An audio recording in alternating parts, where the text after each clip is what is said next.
오늘은 데살로니가서를 가지고 함께 은혜를 받으려고 합니다.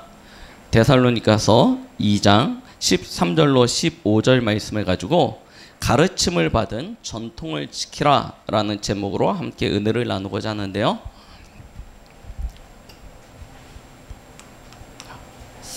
지금 저희는 참 많은 어려움 가운데 지금 시대를 살아가고 있습니다. 고통과 질병이 온 땅을 덮었고 그로 말미암아 많은 사람들이 불안과 두려움 속에서 하루하루를 살아가고 있죠. 자, 이 문제는 단순히 우리 민족만의 문제가 아니고 저 중국에서 시작되어진 것이 우리나라로 전달되어졌고 이와 같은 일들은 지금 전 세계 곳곳에서 일어나고 있습니다. 그래서 전 세계가 지금 긴급 사태를 지금 겪고 있죠.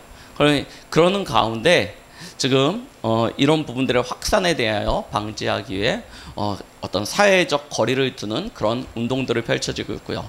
또한 종교를 향해서는 모임을 자제해달라는 이야기들을 하고 있습니다. 자, 우리가 그런 가운데서도 오늘 함께 모여서 예배를 드리는 이유는 진짜 우리가 하나님 바라봐야 됩니다. 우리는 믿음으로 서야 됩니다. 우리가 각자의 처소에서 하나님 앞에 예배 드릴 수 있습니다. 당연히 그럴 수도 있죠. 그래서 뭐 꼭 와라 그렇게 이야기하지 않는다. 못 오신 분들한테 어저께 카톡으로 이렇게 예배를 드리십시오라고 공지도 드렸는데요. 그러나 우리가 집에서 예배를 드리면 사실은 온전한 예배가 되어지지 않는 경우들이 많습니다. 그래서 저희는 예배 처소를 열어놓고 함께 모일 수 있는 분들은 모이시고 흩어져서 또 예배 드리실 분들은 드리시게 하는데요. 자, 우리가 이러한 상황 때 분명히 붙잡아야 될 것이 있습니다. 그것이 무엇이냐면 지금 이 우리나라에 이렇게 코로나19 바이러스가 확산되어지는데 큰 역할을 한 단체가 있죠. 거기 어디입니까? 신천지입니다. 신천지에 보니까 어저께도 임대 아파트 하나에서 많은 40여 명이 넘는 확진자들이 왔는데 보니까 그 아파트 단체의 대부분이 신천지 교인들이 함께 공동생활을 하는 그런 장소였던 거예요. 많은 젊은이들, 많은 학생들이 그 신천지에 지금 빠져 있습니다. 왜 그렇습니까? 왜 교회를 다니다가 사람들이 신천지에 빠지게 되어지고 왜 성당을 다니다가 신천지에 가게 되어지고 젊은 우리 학생들이나 청년들이 신천지에 빠지게 되어지는 이유가 무엇입니까? 올바른 복음이 무엇인지 또한 우리가 지켜야 될 이 교회의 올바른 가르침이 무엇인지 여기에 대한 참된 이해가 없다 보니 그런 상황이 된 줄 압니다.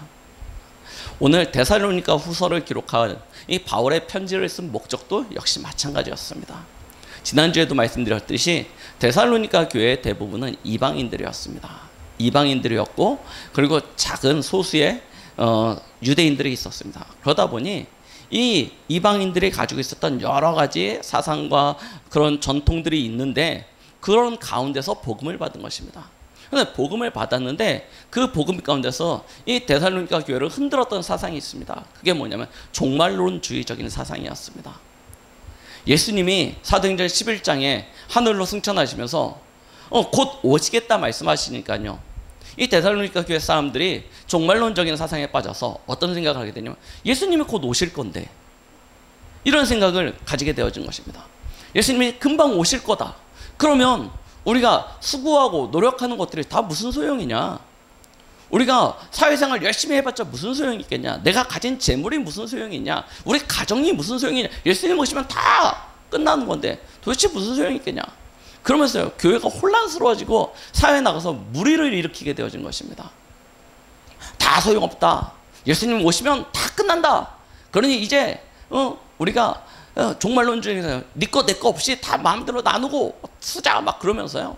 교회가 사회를 어지럽게 만든 것입니다. 그래서 바울이요 데살로니가 전서를 쓴 지 불과 얼마 안 돼서요 다시 시급하게 데살로니가 후서를 쓴 것입니다.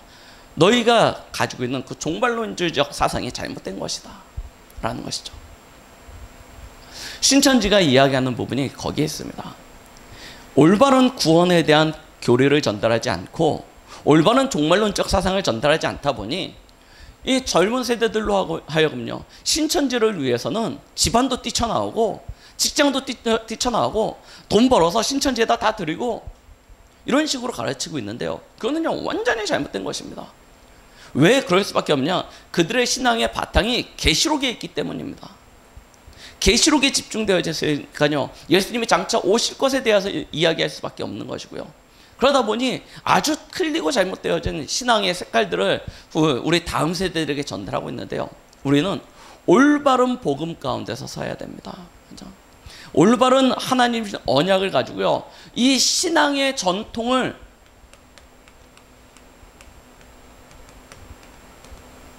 지켜가는 그런 축복을 누려야 될 줄 압니다. 옛날 것이 좋다 이런 얘기가 아닙니다. 무조건 과거의 방법대로 해야 된다 그것도 아닙니다. 그러나 우리의 자세와 중심은 바뀌어서는 안 되는 것입니다. 형태적인 모습은 바뀔 수 있습니다. 그래서 많은 교회들이 지금 모여서 함께 예배를 드리기도 하지만 흩어져서 각자의 처소에서 온라인으로 예배를 드리기도 합니다. 그것이 잘못됐다는 얘기가 아닙니다. 그런데 중요한 건 우리의 신앙을 대하는 우리의 자세, 우리의 중심, 이것을 어떻게 가지느냐가 너무 중요하다는 것이죠. 왜냐하면 이제 말세의 때가 되면 점점 더 모이기가 힘들어질 것입니다. 우리나라 대한민국 역사상 처음입니다. 어저께 이재명 지사가 각 교회 예배를 좀 자제해주고 가정 예배로 대체해 주시기 바랍니다 하고 문자 다 오신 거 받아보셨을 것입니다. 안동시에서는 아예 이 공문으로 교회마다 내려왔습니다. 이런 거 하지 말라 하고 아예 행정명령이 내려왔어요. 창원시나 이런 데서 몇몇 시에서는 아예 그렇게 법적으로 그렇게 내려오기도 했습니다. 대한민국 역사상 처음인데요.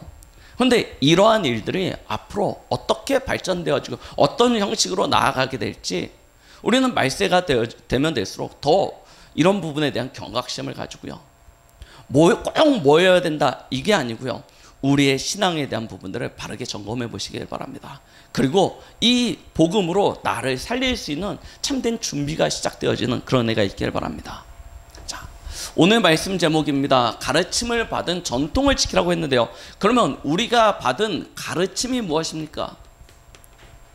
이걸 분명히 알아야 신앙에 대한 우리의 전통을 지켜갈 수 있는 그런 근간을 마련할 수 있겠죠. 우리가 가르침을 받은 것, 그것이 무엇입니까? 곧 복음입니다. 하나님이 우리에게 성경을 주심은 다른 이야기를 하시려고 하는 것이 아닙니다. 착하게 살아라, 바르게 살아라, 마음을 곱게 써라, 이런 이야기를 하려고 성경책을 주신 것이 아닙니다. 너희의 물건을 아끼고 절약해가지고 가난한 사람들을 위하여 베풀어라, 다 맞는 얘기인데 성경이 기록되어진 목적은 그 이야기가 아닙니다. 성경이 기록되어진 목적은 예수가 그리스도이심을 믿고 구원을 받으라는 것입니다. 이것이 성경이 기록되어져 있는 목적입니다. 그래서 성경은 창세기서부터 요한계시록까지 동일한 하나의 주제를 가지고 이야기하고 있는데요. 그것이 무엇입니까? 예수님만 그리스도라는 사실입니다. 이게 곧 복음이에요. 예수님만 구원자 되신다는 얘기입니다. 왜 예수님만 구원자가 되십니까? 우리는 거기에 대해서 올바른 이해와 또한 믿음이 있어야 되겠죠. 원래 인간은 하나님이 인간을 창조하실 때, 그렇죠? 창세기 1장 27절 28절 하나님의 형상으로 창조하셨습니다. 하나님의 지혜와 하나님의 감정과 하나님의 의, 하나님의 거룩함을 본받은 유일한 존재로 하나님께서 창조하신 피조물이 인간입니다. 왜요? 하나님 앞에 영광 돌리고 하나님 앞에 찬양 돌리며 하나님과 교제하며 하나님과 함께하는 삶을 살아갈 수 있도록 하시기 위하여, 그렇게 하나님이 창조 목적을 가지고 지으신 피조물이 바로 인간인 것입니다. 그래서 인간은요, 하나님 안에 거하면 하늘로부터 오는 모든 신령한 복을 누리며 그 안에서 행복하게 하셨습니다. 왜요? 온전히 우리의 마음과 중심과 생각과 모든 것을 다하여 하나님 앞에 찬양 드리도록 하시기 위하여, 그러니 먹을 걱정, 무엇을 입어야 되는 걱정, 어떻게 살아야 되는 걱정, 그런 거 하나도 필요하지 않도록 하나님께서 완전한 축복을 허락하여 주신 것입니다. 그 축복이 얼마만큼입니까? 생육하고 번성하여 땅에 충만하라, 하늘에 있는 것, 땅에 있는 것, 물속에 있는 모든 것을 다스리고 정복하라 할 만큼 하나님께서 완전한 복을 인간에게 허락하여 주신 것이죠. 자, 그러면서 하나님께서 한 가지 조건을 두셨습니다. 그것이 무엇입니까? 창세기 2장 17절. 선악을 알게 하는 나무의 열매는 먹지 말라는 것입니다. 먹는 날에는 정령 죽으리라. 왜요? 기억하라는 것입니다. 네가 어디에 있어야 되는지, 네가 누구와 함께 있어야 되는지 아담과 하와에게 가르쳐 주시는 것입니다. 선악을 알게 하는 나무, 이 선악을 알게 하는 나무를 동산 중앙에 어디서 쳐다봐도 보일 수 있는 그 자리에 세워놓으시고, 그것을 쳐다보면서 하나님이 계시기에 내가 이 모든 축복을 누리는 것이구나, 하나님을 떠나면 나는 이 모든 축복을 상실하고 죽는 것이구나, 이 사실을 보여주시게요. 선악을 알게 하는 나무의 열매는 먹지 말라, 먹는 날에는 정령 죽으리라는 것입니다. 자, 그런데요, 이 축복 안에 있으면 모든 것을 누리며 살아가야 될 아담과 하와인데, 그런데 어느 날 이 복을 상실한 것입니다. 창세기 3장 1절로 6절. 옛뱀 곧 마귀라고 하는 이 사단이요, 뱀 속에 들어가서 아담과 하와를 미혹한 것입니다. 죄로 유혹하였어요. 어떻게 해요? 야, 하나님이 모든 나무의 열매를 먹지 말라고 했냐? 그때 하와가 정신 차리고 똑바로 대답했으면 되는데, 이야기하죠. 하나님이 다 먹어도 되는데 저 동산 중앙에 있는 선악을 알게 하는 나무의 열매는 먹지 말라고 했어. 먹으면 죽을지도 모른댔거든. 그 작은 틈이 아닙니까? 비슷하지 않습니까? 근데 그 작은 틈, 그 틀린 작은 틈을 사단이 파고들어서 이야기합니다. 아니다, 하나님이 너를 질투하는 것이다. 네가 저걸 먹으면 네 눈이 밝아져서 하나님처럼 될까 봐 하나님이 너에게 경고해 먹지 말라고 하는 것이다 라고 이야기하는 거예요. 그러니요, 하와가 그 말을 듣고 마음속에 욕심과 탐심이 들어가서 그 나무를 보니 그 열매가요, 평상시에는 뭐 복숭아나 사과나 배나 선악과나 똑같은 나무예요. 그냥 굳이 따먹을 이유가 없어요. 그런데 욕심이 들어가고 죄에 유혹된 상태에서 보니요, 뭐라고 그래요? 먹음직도 하고 보암직도 하고 지혜롭게 할 만큼 탐스럽기도 한 나무인지라.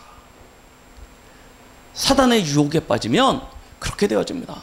우리가 술을 한 번도 안 마시면 안 마실 수 있다니까요. 마셔도 그만, 안 마셔도 그만이에요.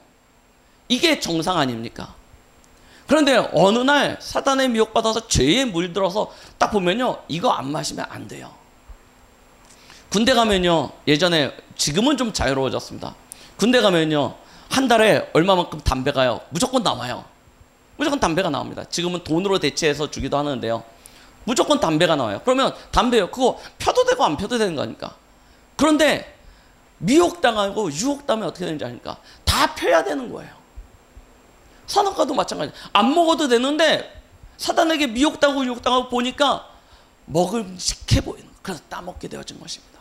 그걸 보고 로마서 3장 23절에 죄라고 이야기하죠. 원죄라고 이야기하는 것입니다. 하나님의 말씀을 어기고 사단에게 미혹받아서 하나님이 먹지 말라는 그 선악과를 따먹은 그 죄. 자, 그 죄의 결과는 하나님과 인간 사이를 갈라놓게 되어진 것입니다. 그 죄로 말미암아 하나님과 인간 사이에 건너갈 수 없는 큰 구렁텅이가 생긴 것입니다. 이 죄의 결과 중에 가장 비참한 결과는 무엇입니까? 하나님을 떠난 인생을요, 마귀가 장악한 것입니다. 너희 아비 마귀라고 이야기하죠. 마귀가요, 하나님 떠난 아담과 하와를 비롯하여 모든 영혼들을요, 자기의 손 안에 두고 자기가 왕 노릇하고 자기가 신 노릇하고 모든 자들을 자기의 자녀 삼아 버렸습니다. 자, 그러니요, 인생은요, 괴로워지기 시작합니다. 하나님 안에 있었을 때는 하나님의 축복, 하나님의 은혜로 수고할 것이 없었어요. 하나님이 책임지시고 하나님이 입히시고 먹이시는 인생. 그런데 하나님을 떠나니 하나님께로부터 오는 그 모든 축복이 단절되어집니다.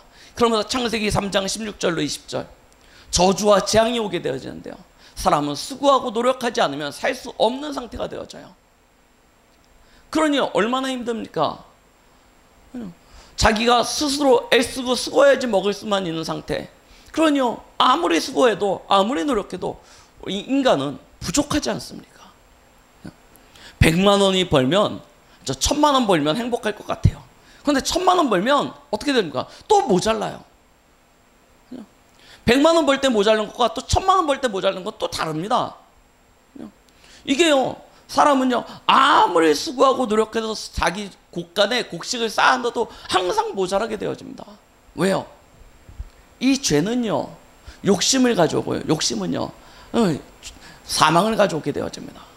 이게 법칙이에요.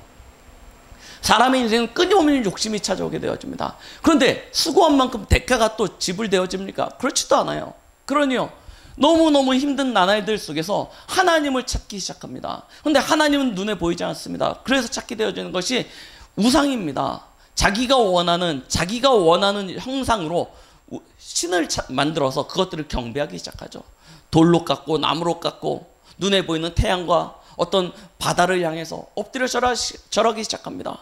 그것들을 자기 집에 모시려니까요, 형상으로 만들고 그것들에게 어떤 이유를, 가치를 심어서요, 그런 우상들을 만들어 섬기기 시작합니다. 그런데 우상의 결과는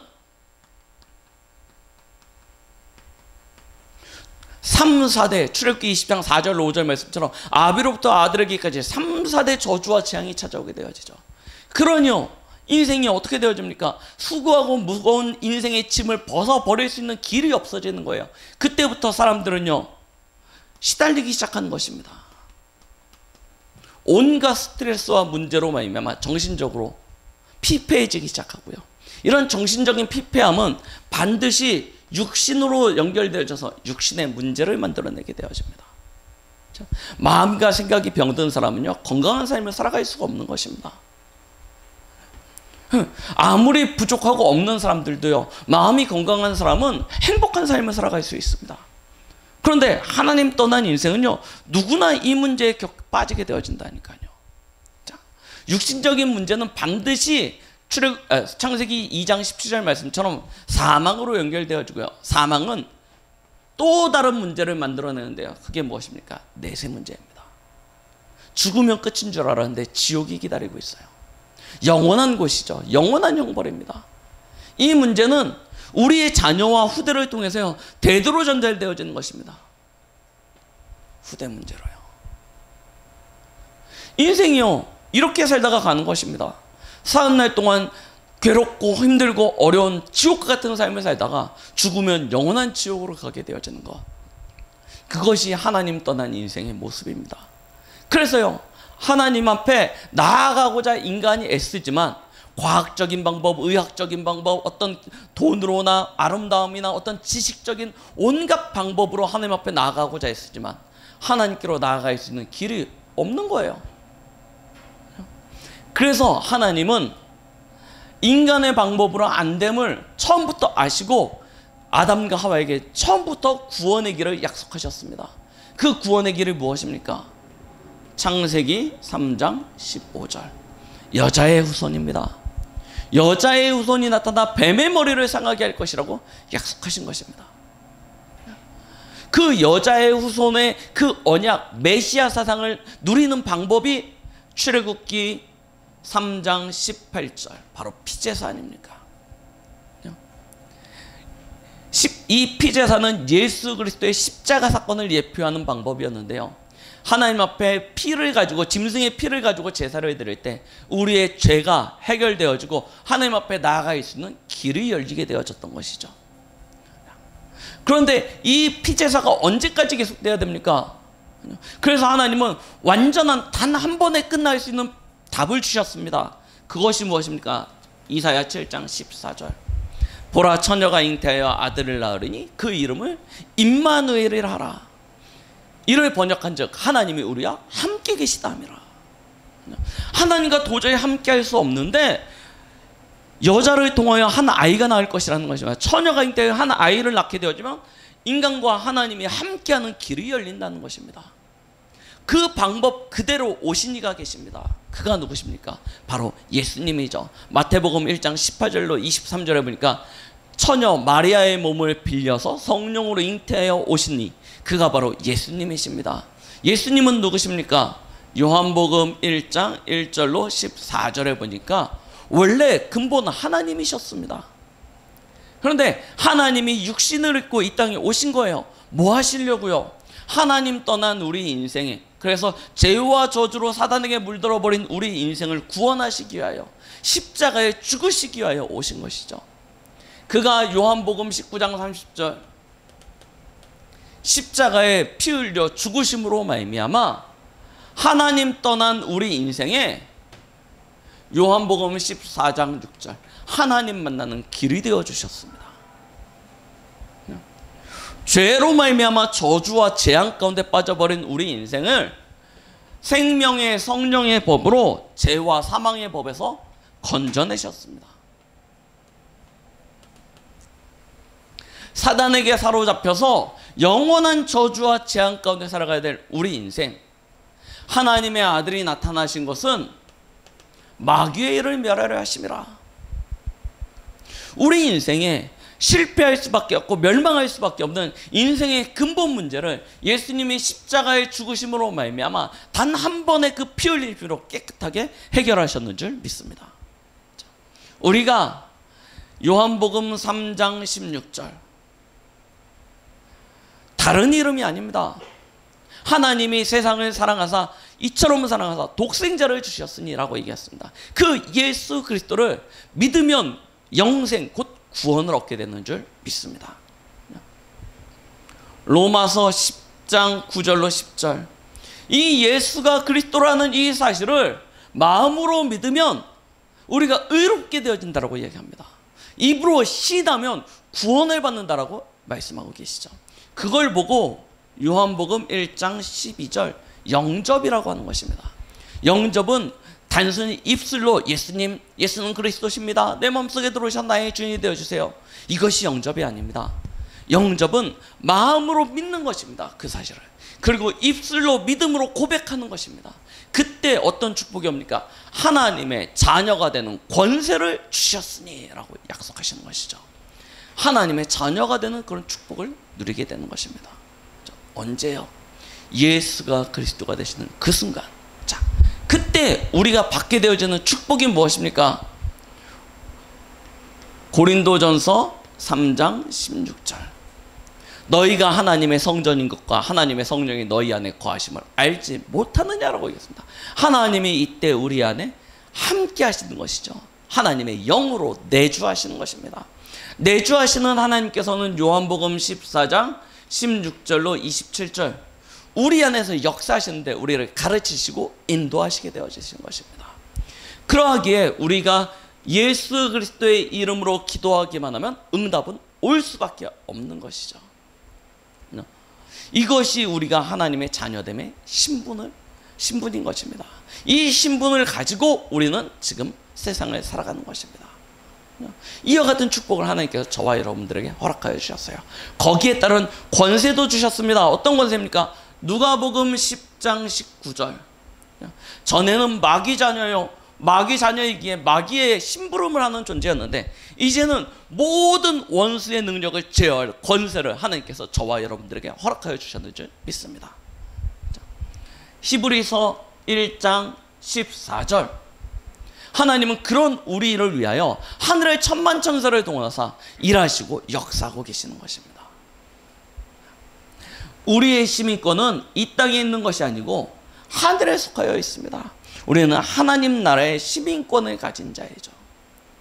하나님 자녀의 권세인 것입니다. 그러니 이 땅의 것에 얽매일 것이 없는 것입니다. 하나님 나라의 법으로 살아가니까요.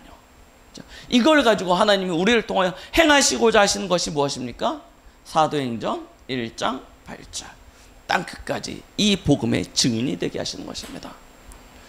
우리가 받은 가르침입니다. 성경을 통하여 하나님이 우리에게 보여주시는 복음의 내용인 것이죠. 우리는 이것을 가지고 먼저 나를 살리는 힘을 가지셔야 됩니다. 이걸 가지고 나를 살리는데 어떻게 살리면 됩니까? 예수 그리스도를 우리에게 주셨기 때문에 우리는 예수 그리스도를 온전히 누리기만 하면 되는 것입니다. 어떤 누림을 가지시면 되냐? 자, 이 말씀을 통해서 우리가 볼 수 있는 것이 무엇입니까? 예수가 그리스도로 이 땅에 고난의 주로 오셔서 십자가의 죽으심으로 말미암아, 십자가의 죽으심과 그 부활 사건으로 말미암아 우리에게 완전한 구원을 베풀어 주셨음을 우리는 알 수 있습니다. 그래서 우리는 이 구원에 대한 감사와 감격을 가지고 살아가는 것입니다. 항상 우리가 누려야 될 것 첫 번째가 무엇이냐면 나를 구원하신 구원자 되신 그리스도입니다. 이 사실을 항상 기억하면서 여기에 대한 감사와 감격을 회복하면서 살아가는 것이죠. 이게 그리스도를 누리는 첫 번째 방법입니다. 자, 두 번째, 그리스도를 통하여 우리가 누려야 되는 것이 무엇입니까? 고난의 주로 끝난 것이 아닙니다. 예수 그리스도는 죽음의 권세를 이기시고 완전한 승리의 주가 되셨습니다. 그리고 지금은 그가 보좌 우편, 하나님 나라 우편에 앉으셔서 일하시고 계시죠. 어떻게 일하시고 계십니까? 왕 되신 그리스도를 통하여 우리를 다스리고 통치하고 계시는 것입니다. 이 이야기는 야, 너는 내 것이니까 꼼짝 마! 이 이야기가 아닙니다.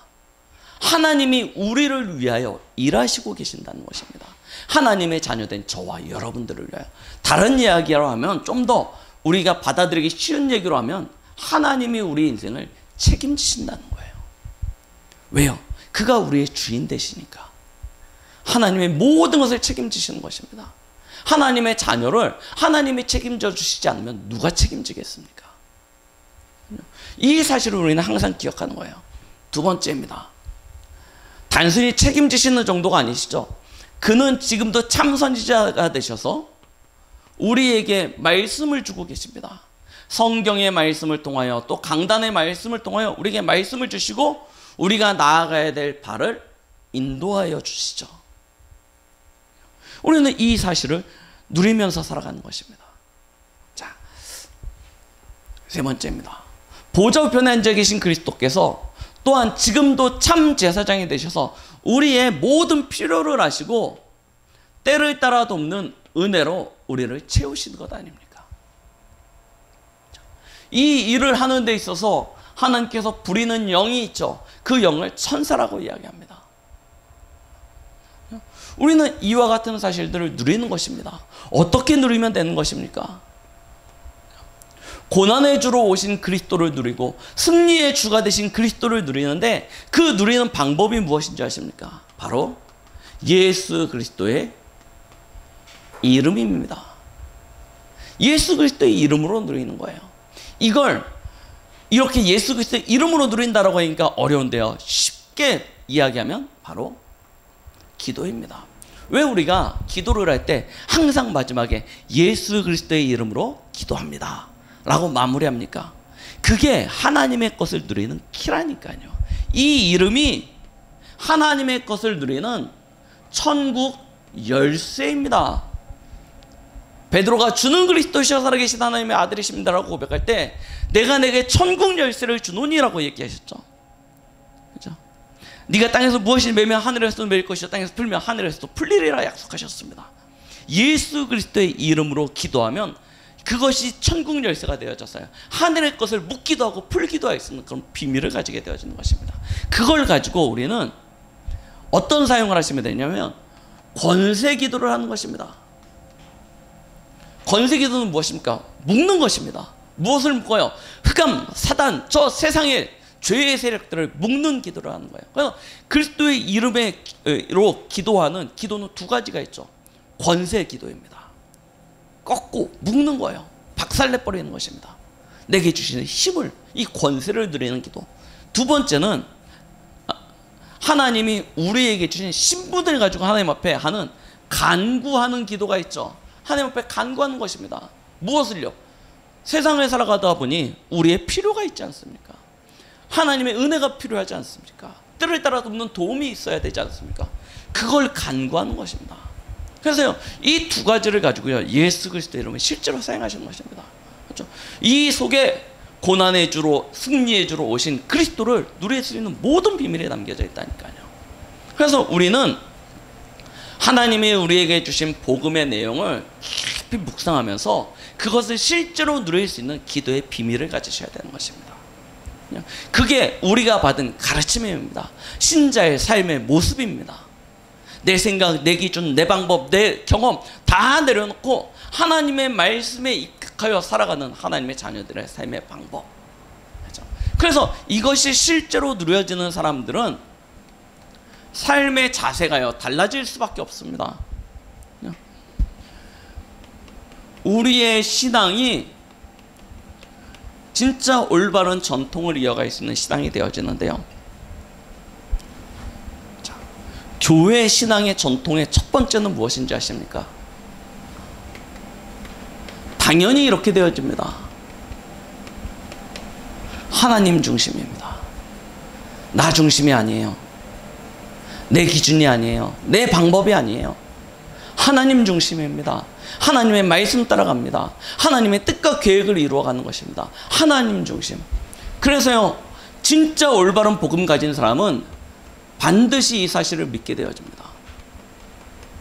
하나님의 절대 주권 속에 내가 있음을 알게 되어지죠. 이 사실을 누리게 되어지는 것입니다. 자, 하나님의 절대 주권을 누리게 되어지면요, 우리의 인생은요, 이걸 따라갈 수밖에 없어요.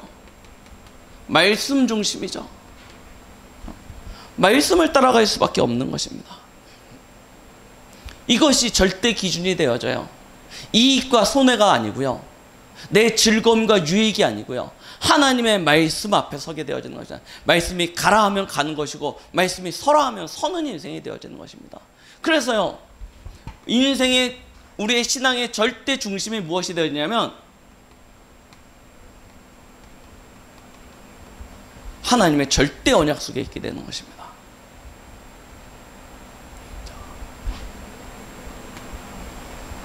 그러면요, 이것이 진짜이기 때문에, 이것이 너무나 중요하기 때문에 우리는 우리의 삶의 모든 스케줄을 여기에 맞출 수밖에 없습니다. 교회 중심이요. 자, 직장 갈 필요 없다, 회사 갈 필요 없다, 학교 갈 필요 없다, 뭐 학원도 가지 마라, 무조건 교회에 와라, 교회 와서 예배 드려라, 이 이야기가 아닙니다. 이 이야기가 아닙니다. 하나님의 절대 주권을 알게 되어지면 우리는 말씀을 따라갈 수밖에 없습니다. 말씀 중심으로 살 수밖에 없죠. 그러면 우리의 삶의 모든 바운드리, 우리의 삶의 모든 경계가요, 교회 중심으로 엮어질 수밖에 없는 것입니다. 그러면 이 교회 중심으로 살아간다는 것은 무엇을 이야기하겠습니까? 우리의 삶의 절대 여정이 여기에 있는 것입니다. 절대 여정 하니까요, 우리 언약 여정 하니까요, 막 굉장히 거창하고 큰 것을 생각하는데요, 우리의 절대 여정은 어디 있냐면 교회 중심으로 가는 것입니다. 교회라고 얘기했을 때 우리는 이 눈에 보이는 유형적인 교회만 이야기하는데요, 교회는 두 종류로 크게 이야기할 수 있겠죠. 모이는 교회와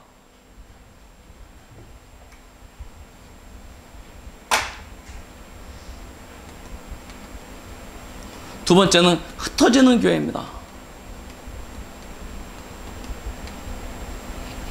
이 두 가지를 우리는 함께, 모이는 교회라고 이야기하면 우리는 교회당을 보면 쉽게 생각하면 되겠죠. 그러나 흩어지는 교회는 현장교회입니다. 이 두 가지가 같이 가야 돼요. 우리나라 사람들은 모이는 교회는 잘 모입니다.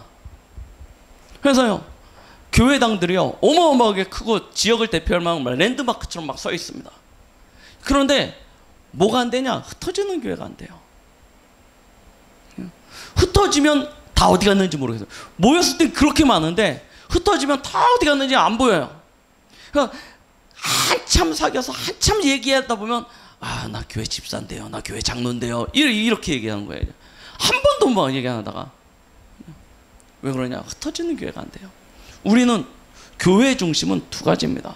모이는 교회, 흩어지는 교회. 그럼 모이는 교회의 최고 중요한 역할은 무엇입니까? 예배겠죠. 예배 중심입니다. 모여서 하나님 앞에 함께 예배드리는 거죠. 그럼 흩어지는 교회의 중심은 어디에 있겠습니까? 전도와 선교입니다. 교회가 해야 될 가장 중요한 역할입니다. 모여서 하나님 앞에 함께 예배드리고 흩어져서 전도와 선교하는 것. 이것이 교회가 해야 될 일입니다.